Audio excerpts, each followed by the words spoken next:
அனைவருக்கும் வணக்கம். நான் இன்றைக்கு ஒரு நூல் அறிமுக விழாவை பற்றி கதைக்க வந்திருக்கிறேன்.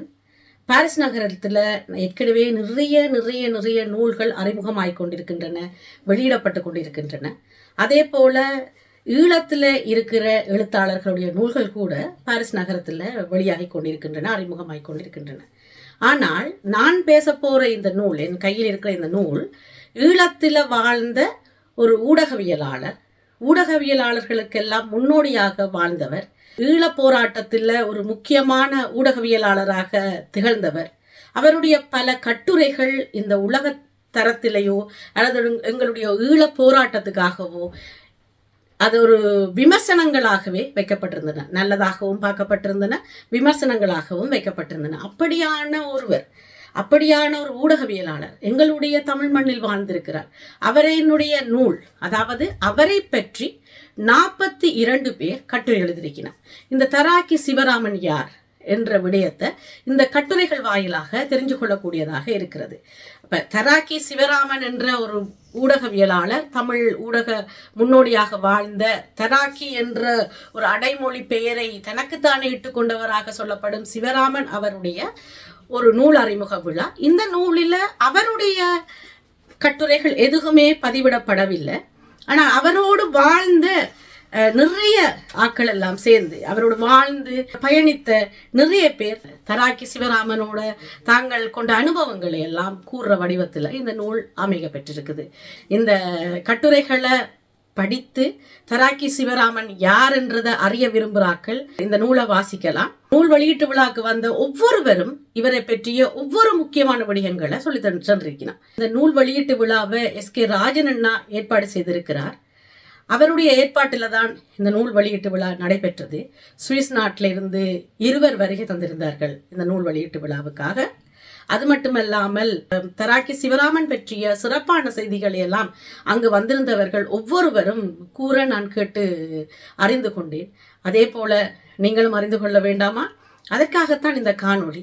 நான் முழுவதுமாக காணொளி படுத்தாவிட்டாலும் ஒவ்வொருவருடைய முக்கியமான பேச்சுகளை சின்ன காணொளிகளாகத்தான் நீங்கள் கொடுக்க போகிறேன். ஆகவே இந்த காணொளி பெரிய நீண்ட காணொளிகளாக உங்களுக்கு இருக்க போகிறது இல்லை.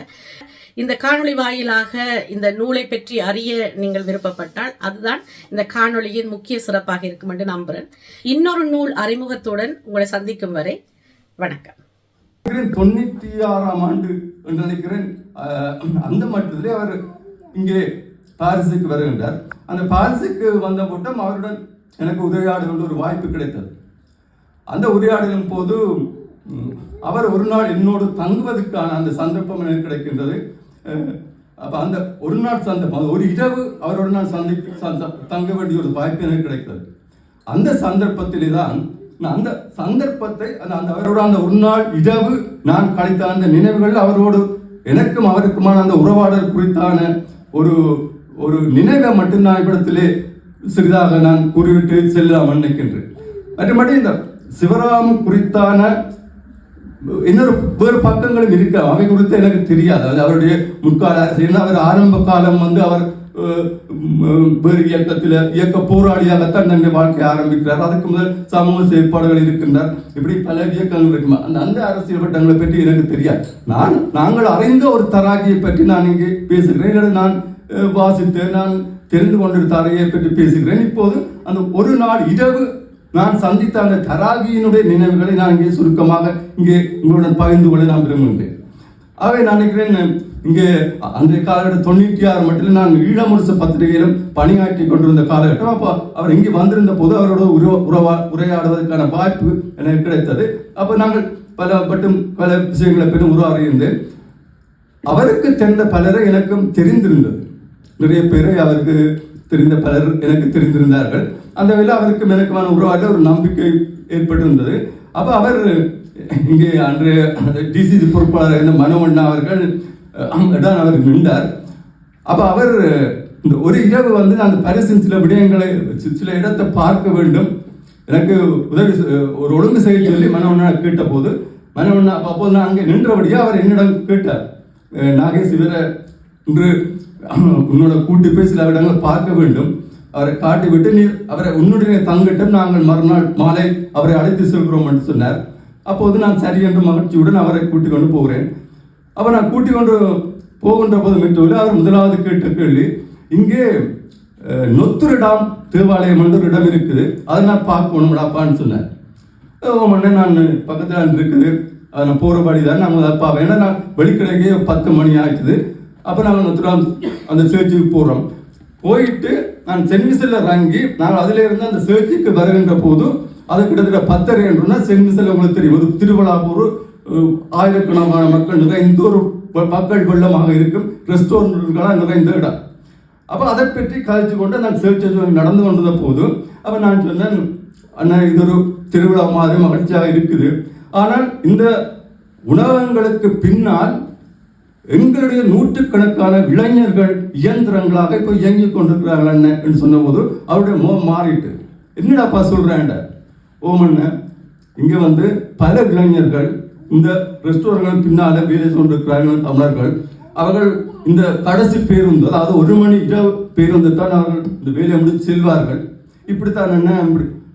அப்போ அவர் சொன்னார், என்னடாப்பா இப்படி கஷ்டப்படுறேன்னு அறிஞ்சுதான் இவ்வளவு இளைஞர்கள் இதுக்குள்ள கஷ்டப்படுகிறார்களா, ஏண்டாப்பா இவையெல்லாம் ஏன் வெளியே தெரியல, நீங்கள் எல்லாம் இவங்களெல்லாம் ஏதோ ஒரு வகையில் பதிவு செய்ய வேண்டும் இல்லடா, இதெல்லாம் நீங்கள் நினைக்கிற மாதிரி அங்கே தாயகத்தில் இதெல்லாம் அவர்கள் தெரிந்ததே அல்ல, அவர்கள் வேற ஒரு உலகத்தில் இருக்கிறார்கள். அவங்க இவற்றையெல்லாம் பதிய வேண்டியதெல்லாம் பதிஞ்சாத படி உலகத்துக்கு தெரியப்படுத்த வேண்டும்ப்பா என்று கூறிக்கொண்டு அப்படி அவர் அந்த அந்த அந்த வார்த்தையிலிருந்து ஒலித்த அந்த சமூக அக்கறை என்னை உண்மையிலே ஒரு மெய்சிலிக்க வச்சது. ஒரு ஒரு ஒரு வகையான ஒரு உரிமையோடு அவர் என்னை கடந்து கொண்டு அதை பேச சொன்னார். அப்படியே நாங்கள் போய் அந்த சேர்ச்சுக்கு போய்விட்டோம். போய் கிட்டத்தட்ட 11 மணி இருக்கும். போனால் நான் போய் அவரை விட்டுட்டோம். அவர் வந்து என்ன செய்கிறாருன்னா சேர்ச்சை சுற்றி பார்க்குறார். எனக்கு இரவு சேர்ச்சை கொஞ்சம் இருந்து லைட்டில் இருக்குது, ஆள் சுற்றி பார்க்குது, என்னையும் மறந்துட்டார். அப்படியே சுற்றி சேர்ச்செல்லாம் பார்க்குறாரு, அங்கே பார்க்குறாரு, இங்கே பார்க்குறாரு. கிட்டத்தட்ட 1 மணி நேரம் நான் காத்து கொண்டிருக்கிறேன், பார்த்து கொண்டே இருக்கிறேன்.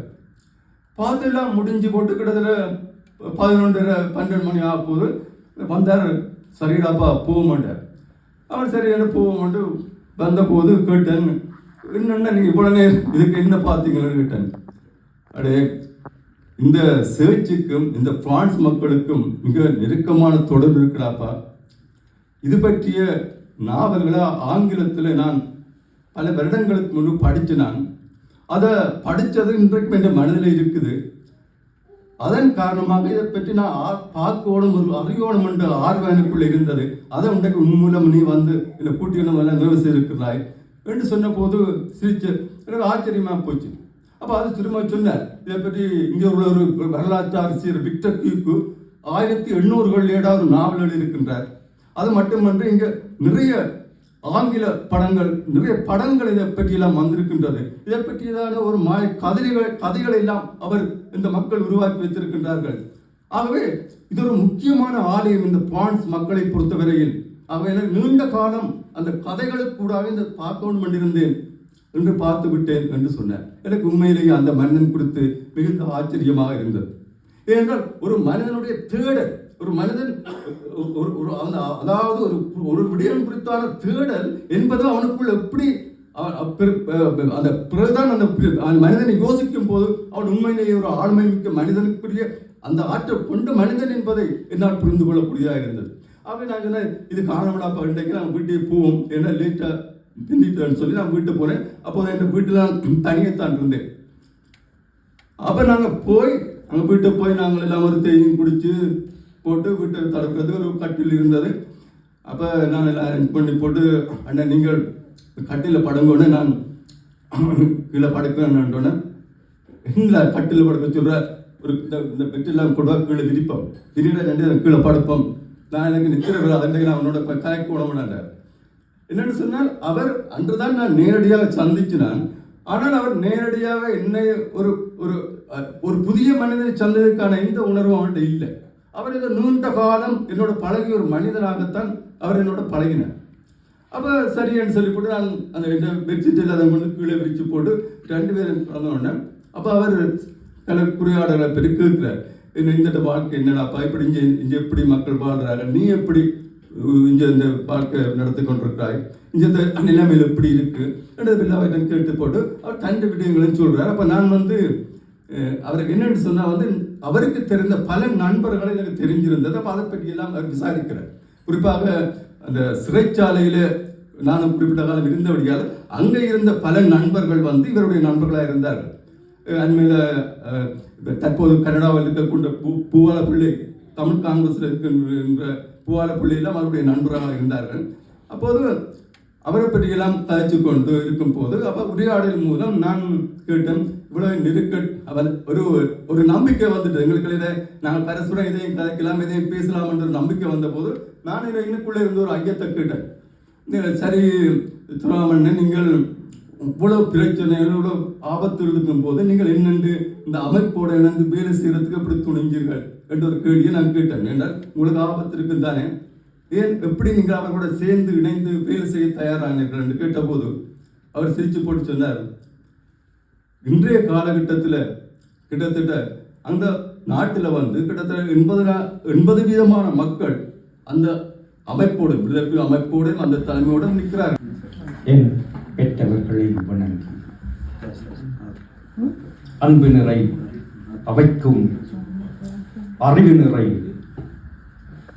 மேடைக்கும் சுவிஸ் ஒலிகேயாவின் இனிய வணக்கம்.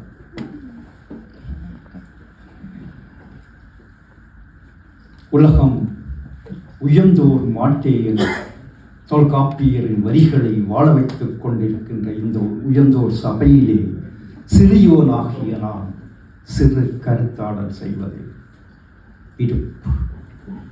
அன்பார்ந்தவர்களே, ராவண தேசத்திலே அறம் என்பது மிக குறைவு. அந்த வகையிலே 24 தமிழ் ஊடகவியலாளர்கள் இதுவரையிலே உயிர் அழைக்கப்பட்டார்கள். வேதனை. அத்தோடு இந்த அம்மா சொன்னா லசந்த் விக்ரமா உட்பட மீன்பாடும் தேன்நாட்டிலே உதயசூரியனாக உதித்து கொழும்பிலே தனது உயிரை மாய்த்த ஐயா சிவராம் அவர்களை நான் ஒருமுறை சந்தித்திருக்கிறேன். வேதனை. பாரதி சொன்னான், 14 மொழிகளையும் கற்போம், ஆனால் தமிழ் மொழி எங்கள் உயிர் என்றான். சிவராமையா மட்டக்களப்பிலே ஆரம்பத்திலே ஒரு இலக்கிய வட்டத்தை ஏற்படுத்தி பின்பு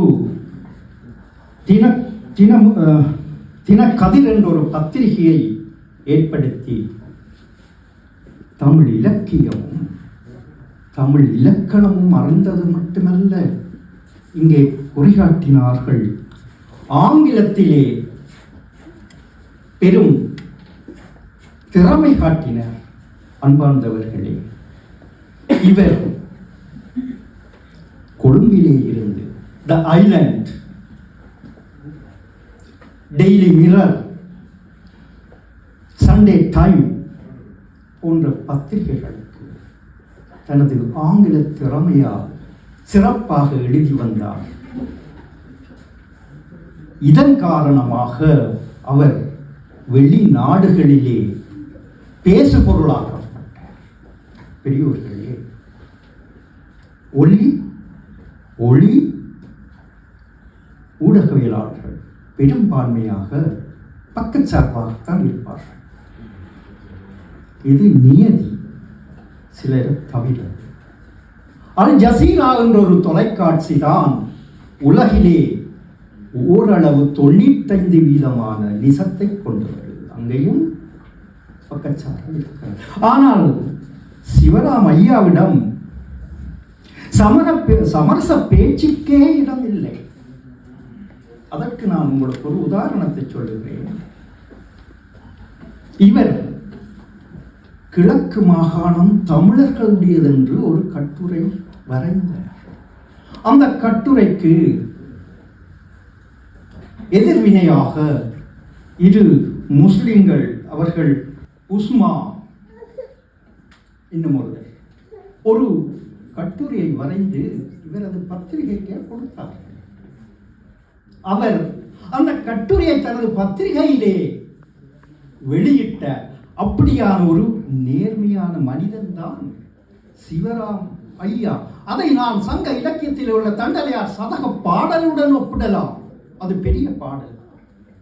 பின்பக்கத்தை தந்தார்.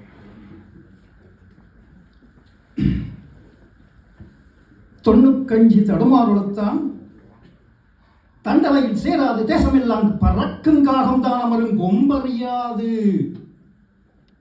அந்த காகத்தின் குறி இலக்கு நோக்கி பறப்பது, எந்த கொம்பிலே அமருவர் நண்டில். அதே போலத்தான் எமது சிவராம் ஐயாவும் தேசியம் பற்றி ஒரு குறி நோக்கி நகர்ந்தார், மற்றவர்களுக்கு சமரசம் செய்யவில்லை.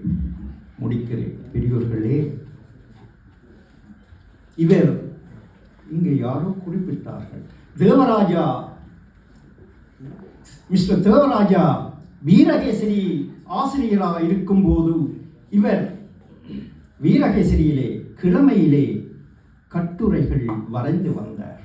அதிலே தமிழிலே ஆய்வு கட்டுரைகள் உட்பட தெற்காசியாவிலே உள்ள சீனாவை முன்னிலைப்படுத்தி பூமாலை வழித்தடம் என்று நினைக்கிறேன் பேர் என்ன தோழர், பூமாலை வழித்தடமாக பேர், பூமாலை வழித்தடம் என்று கட்டுரைகளை வரைந்து வந்திருக்கிறார். நான் வீட்டி தமிழ்வாரன் ஐயாவும் இவருடைய கட்டுரைகளை நான் வெட்டி வைத்திருக்கிறேன். அன்பார்ந்தவர்களே, நீங்கள் அறியாத எனக்கு சிவராமையாவிலே பிடிப்பு வந்தது. இனி சொல்ல போற விடயம் கூடுதலாக அதுக்காக இவர் யாழிலே புத்தூரிலே இவரும் இன்னும் ஒரு நண்பனும் இவர் இயக்கத்தில் இருந்தபோது இராணுவம் திரத்தி கொண்டு போவார்கள்.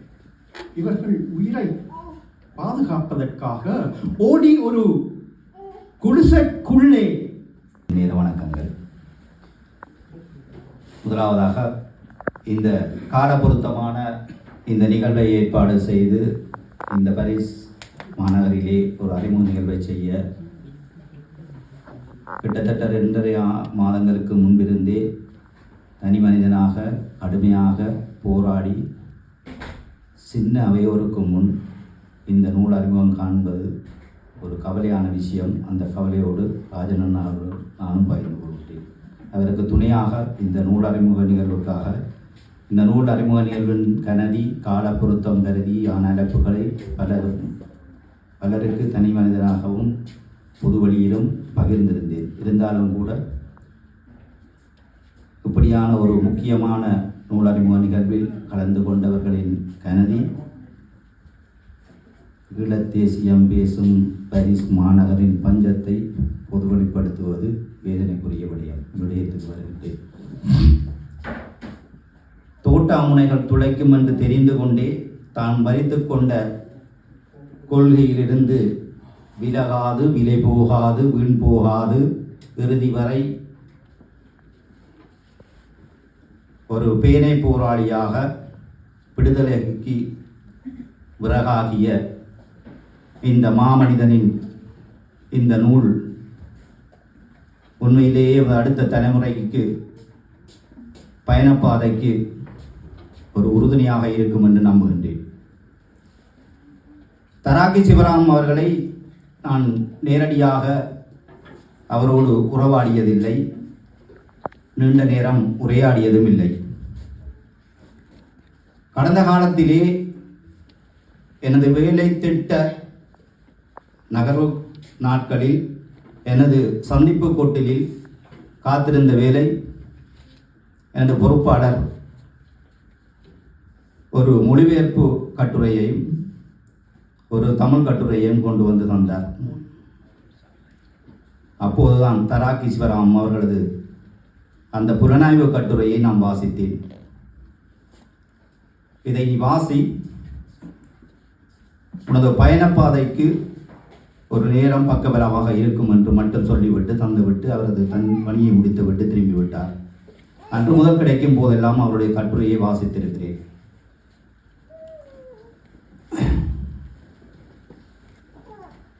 அவசரகால சட்டம், பயங்கரவாத தடை சட்டம் போன்றன இந்த மாங்கனி தீவு, ஜனநாயக பெயர் கொண்ட இந்த மாங்கனி தீவிலே அன்று முதல் இன்று வரை இந்த ஊடகவியலாளர்களை வேட்டையாடி கொண்டிருக்கின்றதற்கு ஒரு முக்கிய காரணமாக அமைகின்றது.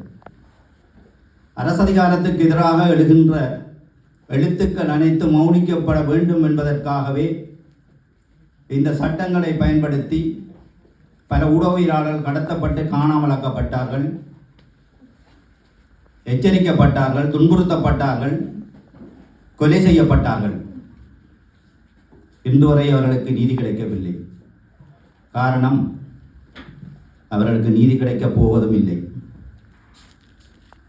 இன்று அதிகாரத்துக்காகவும் ஆதிக்க போட்டியிலும் தன்னை சர்வதேசத்தில் தலைவனாக காட்டிக்கொண்டு உச்சகட்ட உரிமை மீறலை நடத்தி கொண்டிருக்கின்ற அந்த வல்லரசு தேசத்தின் கிளை முகாமாக ஐநா முற்றம் விளங்குகிறது. அங்கே போய் நாம் நீதியை எதிர்பார்த்து கொண்டிருக்கின்றோம். வேடிக்கை தான், வேறு வழி இல்லை நமக்கு. ஆதலால் அவருடைய எழுத்துக்கள், நான் நினைக்கின்றேன், ஒரு சாதாரண ஊடகவியலாளனுடைய எழுத்துக்கள் என்பதற்கு அப்பால் அவர் ஒரு சிந்தனையை விதைத்து சென்றிருக்கின்றார், ஒரு தத்துணிவு தைரியத்தை விதைத்து சென்றிருக்கின்றார். ஓய்வின்றி எழுதிய ஒரு பேனா எப்பவும் மௌனிக்கப்படலாம், ஆனாலும் யாராவது அதை ஏந்தி தொடர்ந்து பயணிக்க வேண்டும் என்ற கனவை விட்டு சென்றிருக்கின்றார். ஏற்கனவே எனக்கு முதல் உரையாற்றி அவர் கூறியது போல அவருடைய எழுத்துக்கள் எல்லாமே ஒரு தீர்க்க தரிசனம் மிக்கவை. இங்கே வாசு என்ன சொன்னார்? விடுதலை போராளிகளால் எச்சரிக்கப்பட்ட ஒரு பாத்திரம் ஆரம்பத்திலே என்று உண்மைதான். ஆனால் இந்த மாமனிதர் விருது கூட அவர்களாலேயே வழங்கப்பட்டது, தேசிய தலைமையால் வழங்கப்பட்டது. அவர் ஆரம்பத்தில் ஒரு பட்டதாரியாக, அடுத்து கழகப் போராளியாக, அடுத்து பேனை போராளியாக, இறுதியாக விடுதலை போராளியாக வீரச்சாவை அணைத்துக் கொண்டவர். மூத்த உளவியலாளர் வித்யாதரன் அவர்கள் தனது எழுத்தாயுதம் என்ற புத்தகத்திலே ஒரு வார்த்தையை எழுதியிருந்தார். நான் வாசித்த பொழுது எனக்கு வியப்பாக இருந்தது. ஊடகவியலாளர்கள் என்பவர்கள் விலை மாந்தர்கள் என்று குறிப்பிட்டிருந்தார். தவறாக எண்ணிவிடாதீர்கள். சமகாலத்திலே சகல தரப்புகளோடும் அவர்கள் ஒரு நட்புறவை பேண வேண்டியிருந்தது. அது அவர்களுடைய அந்த ஊடக தர்மத்துக்காக, அந்த ஜனநாயகத்தின் 4வது தூணை தோள் மீது நேர்மையாக தாங்கிச் செல்ல வேண்டும் என்பதற்காக, உலகின் 3வது கண்ணை மூடாதிருக்க செய்வதற்காக பாடுபட்ட பல ஊடகவியலாளர்களில் தராக்கி சிவராம் அவர்கள் முக்கியமானவர். காரணம், எமது ஈழ விடுதலை போராட்டத்தின் பயணப்பாதைக்கு வலி சேர்க்க இறுதி நிமிடம் வரை அவர் உச்சபட்சமாக போராடியிருந்தார். என்ற இந்த அறிமுக நிகழ்விலே கலந்து கொண்டிருக்கின்ற அன்பு உறவுகள் அனைவருக்கும் எனது மாலை நேர வணக்கம். ஏற்புரைக்கு முன்னதாக முதலிலே நான் இங்கே நன்றி கூறிவிட்டு என்னுடைய சில கருத்துக்களை பகிர்ந்து கொள்ளலாம் என்று நினைக்கிறேன். முதலாவதாக இந்த நூலை பாரிஸ் நகரிலே சிறப்பாக அறிமுகம் செய்ய ஏற்பாடு செய்த நண்பர் எஸ்.கே. ராஜன் அவர்களுக்கும் அவருக்கு துணை நின்ற தோழர்களுக்கும் உணவினர்களுக்கும் மனமார்ந்த நன்றியை தெரிவித்துக் கொள்கிறேன். இங்கே பலரும் வந்து உரையாற்றி இருந்தீர்கள். காத்திரமான இந்த நூலிலே சொல்லப்படாத சில விஷயங்களையும் கூட சேர்த்து பலரும் பேசியிருந்தீர்கள். அவர்களுக்கு இந்த உரையாற்றிய அனைத்து வளவாளர்களுக்கும் எனது நன்றி. அடுத்ததாக இங்கு பார்வையாளராக வந்து சிலர் ஆரம்பம் முதலே கலந்து கொண்டு இறுதி வரை இருக்கின்றீர்கள். சிலர் இடையிலே வந்தாலும் கூட எங்களுக்கு பயனுள்ள விருந்தினர்களாக நீங்கள் இருக்கிறீர்கள். உங்கள் அனைவரையும் மதித்து உங்களுக்கு எங்கள் நன்றியை தெரிவித்துக் கொள்கிறோம். இந்த நூல் 42 கட்டுரைகள் அடங்கிய நூல். அந்த 42 கட்டுரைகளையும் தந்த வளவாளர்கள், அவருடைய நண்பர்கள், அவரோடு சேர்ந்து பணியாற்றியவர்கள், அவருடைய குடும்பத்தினர்கள் அனைவருக்கும் இந்த வேளையிலே நாங்கள் நன்றியை தெரிவித்துக் கொள்ள வேண்டும். அதே போல என்னோடு சேர்ந்து இந்த நூலை தொகுப்பதற்கு உதவி செய்த கிழக்கு ஊடகவியலாளர் ஒன்றியத்தினுடைய தலைவர் தம்பி தேவ அதிரன் அவர்களுக்கு இந்த வேளையிலே எனது நன்றியை தெரிவித்துக் கொள்கின்றேன்.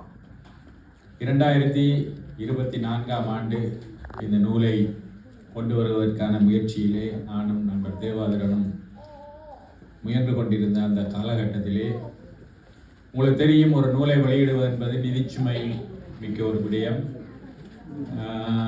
புலம்பெயர்ந்த நாட்டிலே பலர் நிதி வழங்கக்கூடிய நிலைமையிலே இருந்தாலும் கூட அந்த நிதி வழங்கக்கூடிய தன்மையிலே அவர்கள் இல்லாதது. இங்கே பல ஊடகவியலாளர்கள், எழுத்தாளர்கள் இருக்கின்றீர்கள், உங்களுக்கு தெரியும். அப்படியான ஒரு சந்தர்ப்பத்திலே இந்த நூலை நான் வெளியிடுகிறேன் என்று சொன்ன பொழுது என்னுடைய நெருங்கிய நண்பராக சுவிட்சர்லாந்திலே இருக்கின்ற நண்பர் கிருஷ்ணசாமி திலீபன் அவர்கள் சுவிஸ் லைஃப் செலக்ட் என்கின்ற ஒரு நிதி நிறுவனத்திலே பணியாற்றி கொண்டிருக்கின்றார்.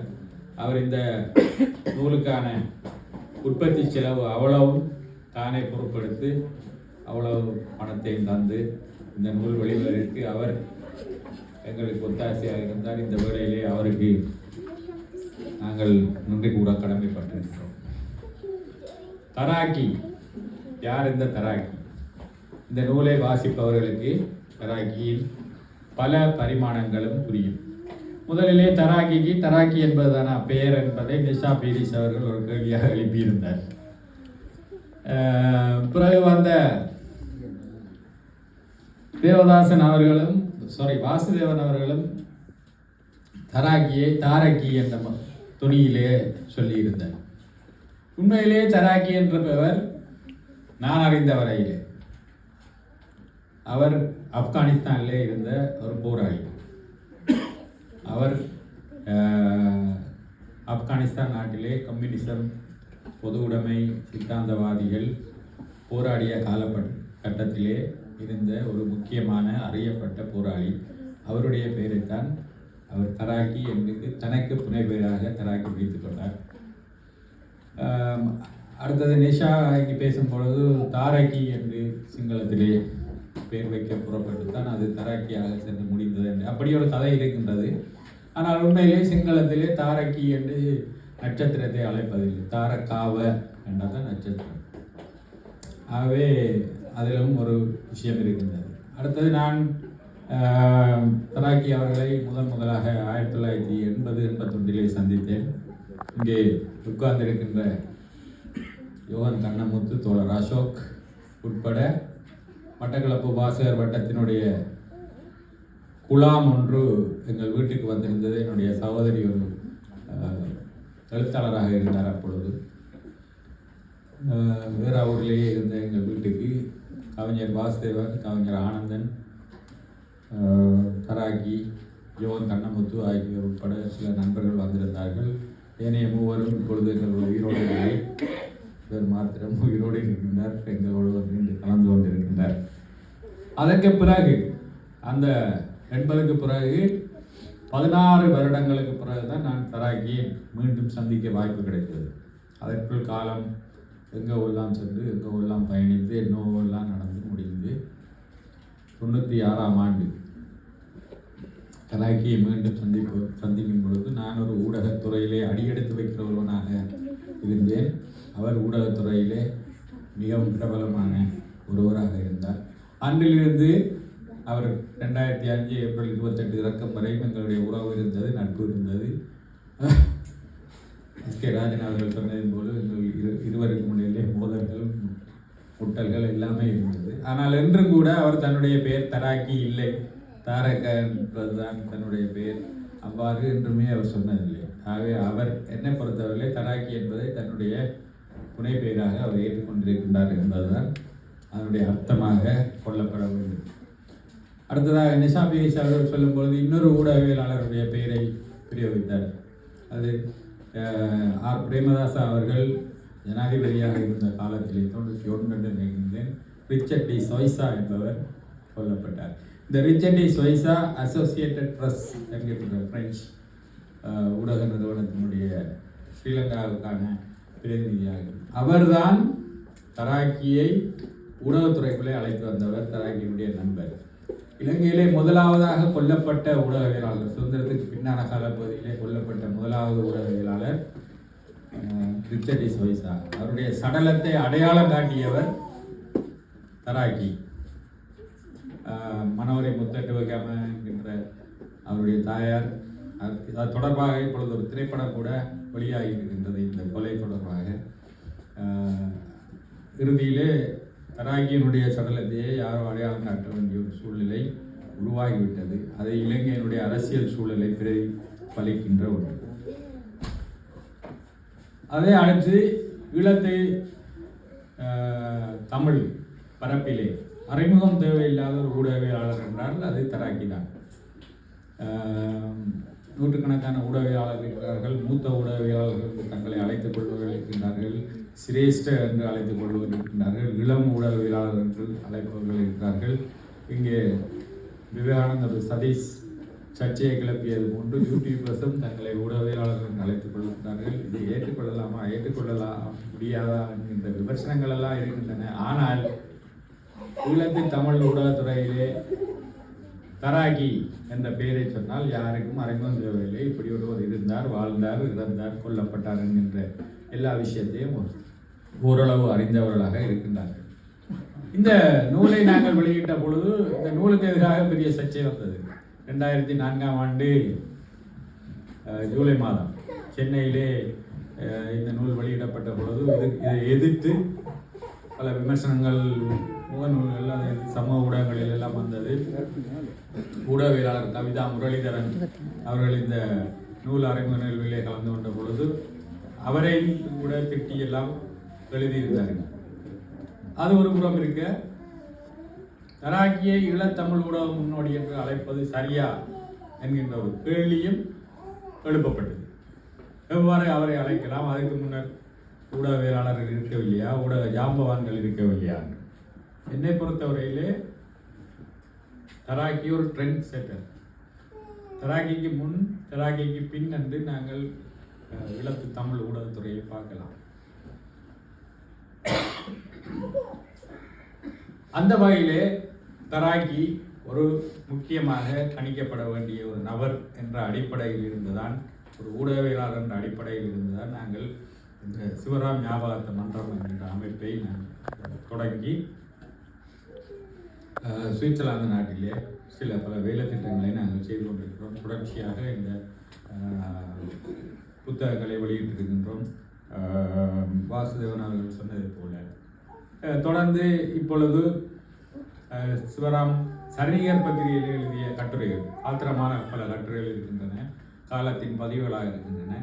அதை ஒரு நூலாக கொண்டு வருவதற்கான முயற்சிகளிலே ஈடுபட்டிருக்கின்றோம். எங்களுக்கு தேவையாக இருப்பது நிதி ஆதாரம் மாத்திரம்தான். நிதி ஆதாரம் எங்களுக்கு கிடைக்குமாக இருந்தால் அதை நாங்கள் கொண்டு வருவதற்கான முயற்சியிலே நாங்கள் ஈடுபட்டிருக்கின்றோம். அந்த வேலை சென்று கொண்டிருக்கின்றது.